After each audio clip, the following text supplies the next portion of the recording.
L'histoire de Lucifer, de la gloire à la malédiction. Une personnalité appelée Lucifer apparaît dans le chapitre 14 d'Ésaïe.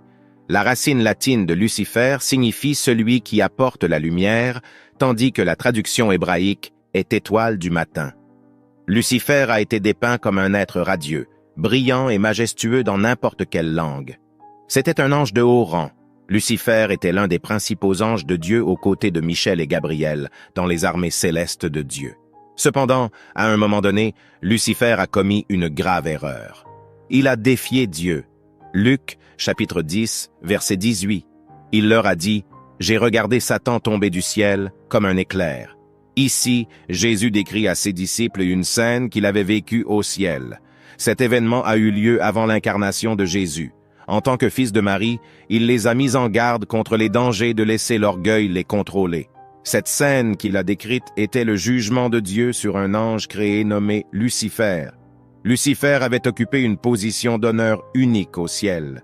Ézéchiel chapitre 28, versets 12 à 15, Fils de l'homme prononce une complainte sur le roi de Tyr.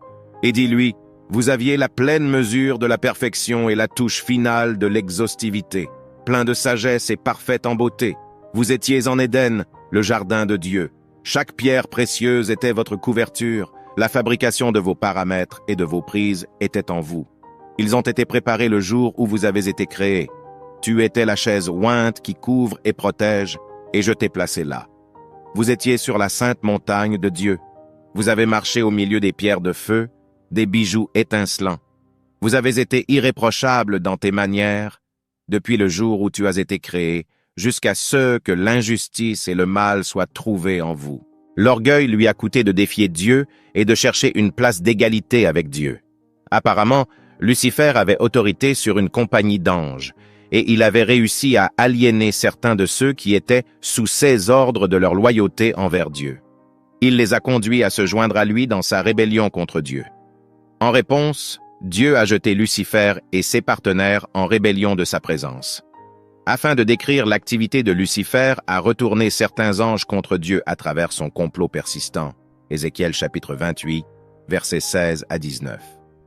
Par l'abondance de votre commerce, vous étiez intérieurement remplis d'anarchie et de violence, et vous avez péché. Par conséquent, je vous ai chassé comme une chose profane et impie de la montagne de Dieu, et je vous ai détruit. Au couvrant chérubin du milieu des pierres de feu, ton cœur était fier et arrogant à cause de ta beauté. Vous avez détruit votre sagesse pour le bien de votre splendeur. Je vous ai jeté à terre. Je vous dépose devant les rois, qu'ils puissent vous regarder.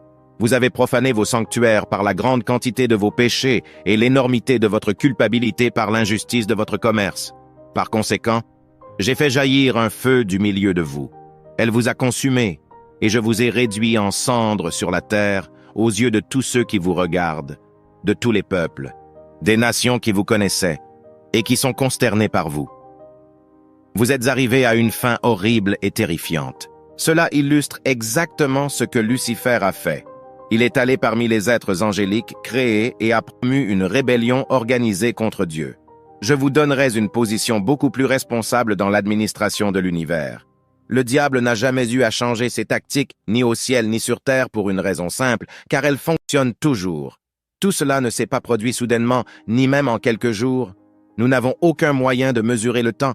Il a fallu Lucifer pour promouvoir sa rébellion, mais c'était assez long pour qu'il organise une révolte soigneusement planifiée contre Dieu et convainque environ un tiers des anges de le rejoindre. Cette estimation est basée sur une déclaration sur Satan dans la Bible. Apocalypse chapitre 12, verset 4, et son récit ont attiré la troisième partie des étoiles du ciel, et il les a jetées sur la terre. Il interprète l'expression « étoile du ciel » comme se référant à toute la compagnie des anges, les actes révolutionnaires qu'elle a produits, originaires du ciel et non de la terre, en tant que maître de la calomnie ou de la querelle. Il continue de chercher à saper diverses formes d'autorité que Dieu a établies. Dans l'Église et dans le monde, quand Lucifer a été chassé du ciel, il n'a pas arrêté sa rébellion, mais il l'a poursuivi en établissant son propre royaume en opposition au royaume de Dieu. Orgueil. Le péché originel que nous lisons, ton cœur a été élevé à cause de ta beauté. Tu as corrompu ta sagesse. En raison de ton éclat, je te jetterai à terre. Je te déposerai devant les rois afin qu'ils te voient. Le cœur de Lucifer a été élevé dans l'orgueil à cause de sa beauté, et c'est la raison pour laquelle il a été chassé de la montagne de Dieu. Quelle était la motivation initiale de Lucifer? Quel était le péché originel? Orgueil. Le péché originel a été commis au ciel, pas sur la terre. Ce n'était pas de l'intoxication alcoolique, ce n'était pas de l'adultère, et ce n'était même pas un mensonge. C'était une question de fierté. C'est toujours le plus mortel de tous les péchés. Beaucoup de fidèles ne rêveraient jamais de commettre l'adultère ou de se saouler, mais ils sont facilement séduits par l'orgueil sans reconnaître à quel point c'est nocif. Lucifer était si adorable qu'il était fier de lui. Son orgueil a finalisé la transformation de Lucifer en Satan. Je crois qu'il est vital pour nous tous de réaliser que le premier péché dans l'univers n'était pas le meurtre ou l'adultère, mais plutôt l'orgueil. C'est l'orgueil qui a produit la rébellion. De plus, c'était l'orgueil qui naissait des bénédictions dont Dieu lui-même était l'auteur. Dieu a donné à Lucifer son pouvoir, son autorité, sa beauté et sa sagesse. Tous ces dons venaient de Dieu, mais la mauvaise attitude de Lucifer les a transformés en instruments pour sa propre destruction. Je suis choqué de réaliser que des hommes et des femmes appelés et équipés par Dieu commettent encore aujourd'hui la même erreur tragique que Lucifer. Dans Ésaïe chapitre 14, versets 12 à 15, le prophète analyse le motif derrière la rébellion de Lucifer. C'était l'ambition d'être égal à Dieu. Lucifer a fait 5 déclarations successives procédées par la phrase « I will ». Il a dit « Je monterai au ciel, j'exalterai mon trône, je vais m'asseoir sur la montagne de l'assemblée, je monterai au-dessus des hauteurs des nuages. » Enfin, le point culminant. « Je serai comme le Très-Haut, comme Dieu lui-même. » L'ambition autopromotionnelle de Lucifer a été la cause de sa chute. Les Écritures nous confrontent à un contraste délibéré entre Lucifer et Jésus. Lucifer n'était pas sous la forme de Dieu. C'était un être créé. Il n'avait pas le droit d'être égal à Dieu. Pourtant, il a saisi cette égalité avec Dieu, et quand il a tendu la main, il a glissé et est tombé. D'autre part, Jésus était divin par nature éternelle et jouissait de l'égalité avec Dieu. Par conséquent, Dieu l'a élevé à la plus haute place et lui a donné le nom qui est au-dessus de tout nom, qu'au nom de Jésus, tout genou fléchisse dans le ciel, sur la terre et sous la terre. Et chaque langue a reconnu que Jésus-Christ est Seigneur pour la gloire de Dieu le Père. Dieu l'a hautement exalté. Dieu lui a donné un nom qui est au-dessus de tout nom. Au nom de Jésus, tout genou fléchira devant ceux qui sont dans le ciel. Ce sont toutes les armées créées qui servent Dieu dans son ciel, de ceux qui sont sur la terre. Cela signifie qu'en fin de compte, chaque créature sur terre se soumettra à l'autorité de Christ, de ceux qui sont sous la terre. Cela fait référence au royaume de Satan dans l'Hadès. Cela inclut l'enfer de la mort, la tombe, et aussi les morts injustes qui avaient auparavant rejeté la miséricorde de Dieu. Toute langue confessera que Jésus-Christ est Seigneur. Il n'y a qu'une seule voie vers la promotion. Auto-humilité. C'est un principe absolument immuable. Il n'y a pas d'exception. Le chemin vers le haut est vers le bas. C'est le grand secret. Comme le dit Proverbe 18:12 avant la destruction, le cœur de l'homme est hautain, et avant l'honneur est l'humilité. En nous référant à nouveau aux Philippiens, nous voyons une merveilleuse vérité mise en lumière. Pour cette raison, en outre, Dieu l'a hautement exalté et lui a donné le nom qui est au-dessus de tout nom. L'auto-humiliation est une question de volonté, pas d'émotion. C'est une décision que chacun de nous doit prendre pour lui-même. Seigneur, je choisis de m'humilier devant toi. Je renonce à l'orgueil, à l'arrogance et à l'ambition personnelle devant vous et devant mes co-religionnaires. Pour donner un exemple pratique d'humiliation de soi, Jésus a parlé d'inviter à un festin de noces. Luc chapitre 14, versets 8 à 11. Lorsque vous êtes invité par quelqu'un à un festin de mariage, ne vous asseyez pas à la place d'honneur car une personne plus distinguée que vous a peut-être été invitée par l'hôte. Vous viendrez tous les deux vous dire « Donnez à cet homme votre place », puis dans la honte, vous prendrez la dernière place. Mais quand vous êtes invité, allez vous asseoir à la dernière place pour que lorsque votre hôte viendra, il vous dise « Ami, montez plus haut », et alors vous serez honoré en présence de tous ceux qui sont à table avec vous. Car quiconque s'élève lui-même sera humilié devant les autres, et celui qui s'humilie habituellement sera exalté. Ésaïe chapitre 14, versets 11 à 15. Votre pop et votre magnificence ont été ramenés au schiste, ainsi que la musique de vos cœurs.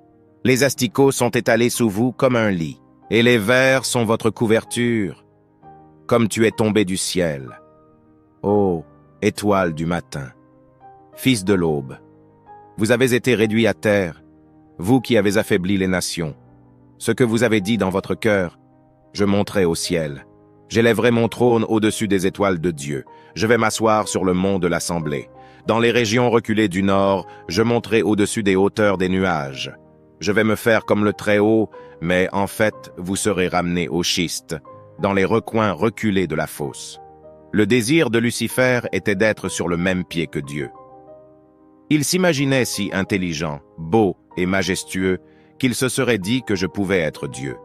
Les érudits bibliques s'accordent généralement à dire que Lucifer était chargé d'orchestrer le culte du ciel. C'était un maître musical qui continue d'utiliser la musique pour enchanter les gens. Jusqu'à ce jour, Lucifer avait été responsable du sanctuaire de Dieu dans le ciel. Il était responsable des services religieux.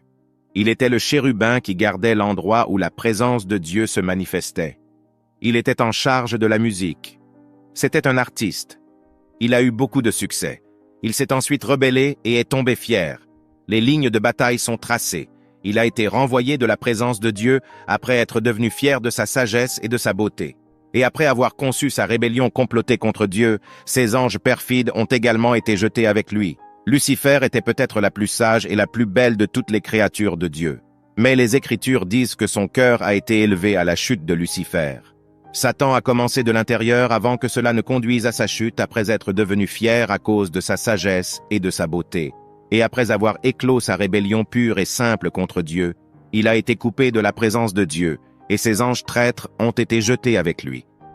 Nous devrions en tenir compte dans nos propres vies. Dieu a créé Adam comme unique de toute autre créature. Il y avait quelque chose de spécial dans le mode de création d'Adam qui a été conçu dans l'esprit du Créateur pour militer contre l'orgueil.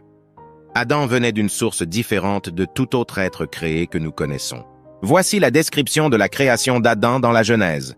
Dieu a formé l'homme de la poussière de la terre et a insufflé dans ses narines le souffle de la vie, et l'homme est devenu un être vivant. Contrairement à Lucifer, nous pouvons nous en souvenir et rester ancrés et humbles. La contre-attaque de Satan, l'ange déjà déchu, l'ennemi de Dieu et de l'homme. Représailles. Il avait une inimitié particulière contre l'homme pour deux raisons. Tout d'abord, il pouvait attaquer l'image de Dieu dans l'homme. Vous voyez, l'homme représentait visiblement Dieu au reste de la création. Satan ne pouvait pas toucher Dieu lui-même, mais il pouvait faire la guerre à l'image même de Dieu dans l'homme. Son plaisir était de souiller cette image, de la détruire, de l'humilier. Et à cette fin, il a travaillé sans relâche. Quand quelqu'un cesse d'adorer, il commence à chercher l'adoration. Le ciel est trop petit pour deux objets de culte. Et il est écrit dans Jude 1 que les anges qui n'ont pas gardé leur premier état, numéro 1, ont été jetés dans la chute de Lucifer. Premièrement, lorsque vous refusez d'adorer, vous descendez. Vous descendez? Si vous voulez être un chrétien déprimé, soyez trop fier pour adorer le numéro 2. La fierté est un chemin rapide vers le bas. Le diable était autrefois l'étoile brillante du matin, un bel être angélique qui est tombé du ciel. Il s'est rebellé contre Dieu, devenant Satan, l'ennemi ultime de Dieu. Ce que vous ne transformez pas en éloge devient fierté. Plus nous nous élevons, plus nous sommes censés rendre gloire à Dieu. La gloire à Dieu, l'honneur à Dieu, et plus Dieu vous bénit. Vous n'êtes pas censé devenir plus arrogant. Vous n'étiez rien à l'époque, mais Dieu vous a pris et vous a béni selon la Bible. Laissez tout ce qui a du souffle. Loué soit le Seigneur. Dans le livre de la Genèse, Dieu a soufflé sur l'humanité. Soyez un adorateur. Si vous avez la vie de Dieu en vous, alors louez le Seigneur. C'est le commandement des Écritures.